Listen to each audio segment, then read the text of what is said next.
এক কথা বারবারে আপনাদেরকে কেন বলি যে সৌদি আরবে দালালের অভাব নাই, দালাল দিয়ে সৌদি আরব ভইরা গেছে। কারণ হচ্ছে যে একটা মানুষ যদি বিপদে থাকে সেই মানুষটার কাছ থেকেও দালাল মানে একটা জিনিস চিন্তা ভাবনা করে না, এই মানুষটা বিপদে আছে, কাজ কাম করতে পারতেছে না, 5-6 মাস 7-8 মাস থেকে বসে আছে, সেই মানুষটাকে একটা কাজ ম্যানেজ করে দিব ভাই।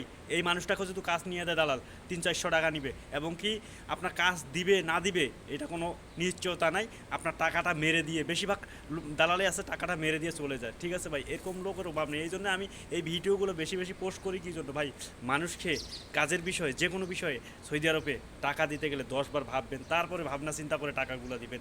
টাকা দিয়ে এই টাকাতে উঠাইতে পারবেন কি না পারবেন, সে কি আপনাকে কাজ দিতে পারবে কি পারবে না, এই জিনিসগুলো না চিন্তা ভাবনা করে আপনারা টাকা দেন।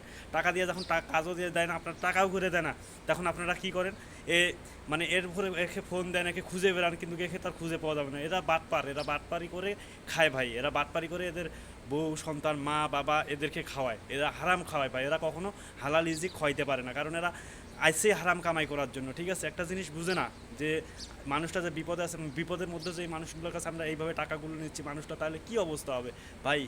একটা কথাই বলি দালালের উদ্দেশ্যে, দালাল খেয়ে নিয়ে কথা যেহেতু আমি বলি, দালালের উদ্দেশ্যে কথাটা আজকে আবারও বলতেছি ভাই। একটা মানুষের কাছে টাকা নেওয়ার আগে নিজের বিবেককে একবার প্রশ্ন করেন। আপনি আজকে দুনিয়াতে বেঁচে আছেন, কিন্তু কালকে দুনিয়াতে বেঁচে থাকবেন না, আপনাকে একদিন না একদিন মরতে হবে, এই হিসাবগুলো দিতে হবে। কিন্তু মানুষের কষ্ট এবং চোখের পানি, এই অভিশাপ কখনো আপনি এই অভিশাপগুলো থেকে ছাড় পাবেন না। ঠিক আছে, এই জন্য ভাই মানুষের কাছে আপনারা যা 2-1 টাকা নেন, মানুষকে একটা লিগাল কাজের ব্যবস্থা করে দেন, না হলে মানুষ কাজ করে দিতে না পারলে মানুষের টাকাটা দিয়ে দিন ভাই। মানুষের টাকা এইভাবে আপনারা মেরে খাইয়েন না। কারণ হচ্ছে আপনারা একটা জিনিস মাথায় রাখেন, ইহকাল পরকাল সবাই আছে। আপনারা তো মনে হয় পরকালকে ভুলে গেছেন ভাই, এই দেখি যে দুনিয়ার কয়েকটা টাকার জন্য আপনারা পরকালকেও ভুলে গেছেন। তার ভাই মানুষের মধ্যে কোনো মানবতা আপনারা রাখলেন না। দালালের আসলে মানবতা নাই ভাই।